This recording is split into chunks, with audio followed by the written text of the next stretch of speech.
Inilah Injil suci menurut Lukas.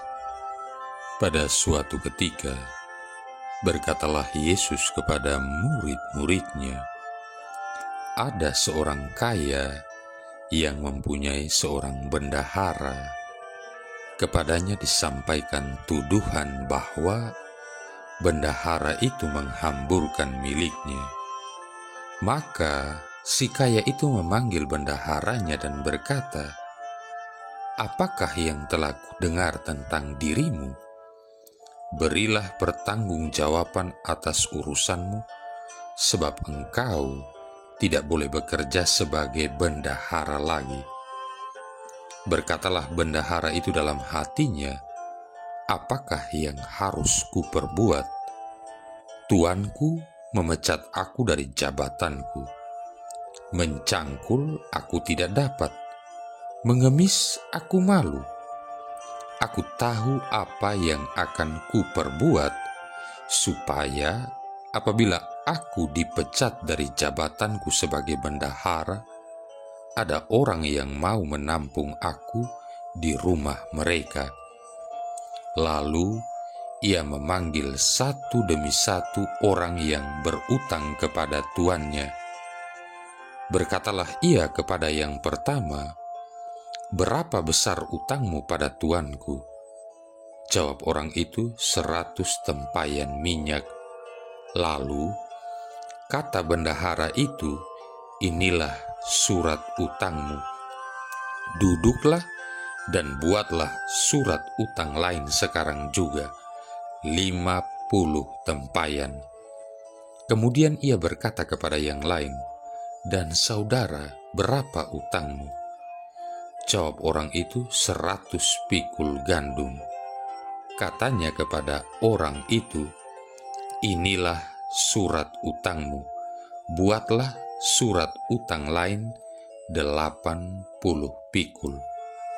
Bendahara yang tidak jujur itu dipuji tuannya karena ia telah bertindak dengan cerdik. Sebab anak-anak dunia ini lebih cerdik terhadap sesamanya daripada anak-anak terang." Demikianlah sabda Tuhan. Saudara-saudari yang terkasih, kesan pertama kita setelah membaca perumpamaan ini mungkin saja mengira bahwa bendahara dalam cerita ini adalah seorang pencuri atau kata indahnya maling, berkaitan dengan caranya dia berhubungan dengan para debitur majikannya. Namun jika dengan berhati-hati kita membaca bahwa sang majikan menuduh si bendahara bersalah dalam hal ketidakberesan pengelolaan, mismanajemen, dan pemborosan, bukan pencurian. Kepadanya disampaikan tuduhan bahwa bendahara itu menghamburkan miliknya. Siapakah yang memberi informasi kepada sang majikan sehingga si bendahara sampai dituduh seperti itu? Mungkin saja salah seorang debitur yang menjadi geram karena si bendahara membebani bunga terlalu tinggi atas utang yang ada. Upah atau gaji seorang bendahara seringkali dibayarkan dari jumlah hasil pendapatan bunga yang dibebankan atas saldo utang yang ada, dan mungkin sekali si bendahara membebankan bunga secara berlebihan demi kepentingannya sendiri. Jadi, dengan menceritakan perumpamaan ini, Yesus sebenarnya tidak mendorong orang untuk menjadi tidak jujur. Sebaliknya, Yesus mengkontraskan pemikiran si bendahara yang energetik dan cerdik. Bagaimanapun juga, ketika si bendahara menyadari bahwa majikannya akan memecatnya, maka dia membangun tali persahabatan dengan para debiturnya, tidak dengan mencuri melainkan dengan menurunkan gajinya untuk keuntungan para debiturnya. Dengan demikian, kedua pihak menjadi pemenang, win-win solution. Pembayaran debitur-debitur menjadi lebih rendah, sedangkan di sisi lain, si bendahara sudah memperoleh tempat yang cukup terjamin di luar rumah tinggal majikannya, dan reputasi sang majikan juga dipulihkan. Saudara-saudari yang terkasih, moralitas si bendahara yang patut dipertanyakan di sini bukanlah merupakan inti masalah dari perumpamaan Yesus hari ini. Yang Yesus ingin kita soroti adalah prinsip kelihayan atau kelicinan yang digunakan oleh si bendahara. Seperti si bendahara menggunakan uangnya untuk menyiapkan tempat tinggal bagi dirinya di atas muka bumi, maka kita pun dapat menggunakan uang kita dengan cerdik guna membangun kerajaan Allah di atas muka bumi. Apa yang kita perbuat bagi orang-orang miskin dan yang membutuhkan pertolongan di atas muka bumi ini akan membawa ganjaran kekal abadi bagi kita dan orang-orang lain juga. Bagaimana apabila kita menyerahkan diri kita sendiri dan uang kita, maka orang-orang yang mungkin saja memilih cara-cara yang jahat dan berdosa dapat diselamatkan.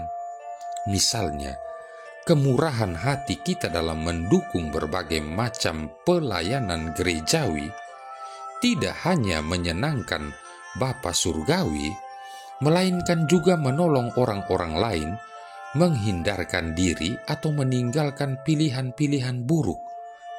Kita dapat dengan lihai menjalin relasi kita juga, membangun persahabatan dengan para teman, sahabat, dan anggota keluarga seturut jalan Allah. Dengan demikian, semuanya akan menang. Kita mengembangkan relasi-relasi yang lebih akrab dan kita menolong orang-orang lain agar semakin dekat juga dengan Yesus. Saudara-saudari yang terkasih, kalau Anda ingin melihat Allah, pergilah dan jumpailah orang-orang miskin.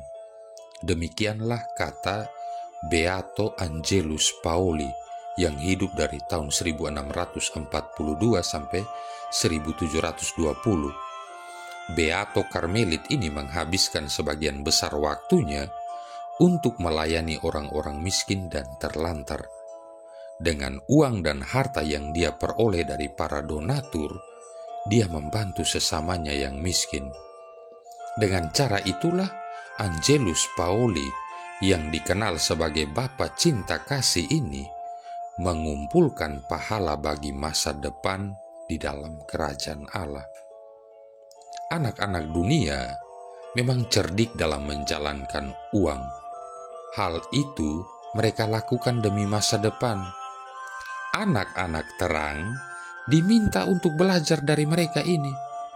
Uang yang hanya dikumpulkan dan disimpan untuk menumpuk kekayaan pribadi tidak ada artinya. Ketika mati, orang akan meninggalkan segalanya. Namun, bila orang menggunakan uang untuk menolong kaum miskin dan terlantar, ia tidak akan kehilangan upahnya. Dia akan mengumpulkan pahala surgawi. Belas kasih terhadap kaum miskin menjadi jalan keselamatan. Murah hati terhadap kaum terlantar menghimpun jatah untuk masa depan. Singkatnya, Yesus mengundang kita untuk belajar dari cerdiknya sang bendahara, simbol anak-anak dunia. Anak-anak terang, simbol murid-murid Tuhan, juga harus bertindak cerdik, menggunakan uang demi masa depan, yakni untuk mendapatkan harta surgawi. Beato Angelus Pauli telah menjadi contoh bagi kita. Marilah berdoa. Allah Bapa kami di surga, Engkau telah melaksanakan karya agung melalui Yesus Kristus sabda kerahiman-Mu. Semoga roh-Nya menjiwai kami, agar kami dapat mendiami dunia ini sebaik mungkin, dengan pengantaran Yesus Kristus Putra-Mu Tuhan kami, yang bersama dengan Dikau dalam persatuan Roh Kudus hidup dan berkuasa, satu Allah sepanjang segala masa. Tuhan memberkati kita sekalian, Bapa, Putra, dan Roh Kudus.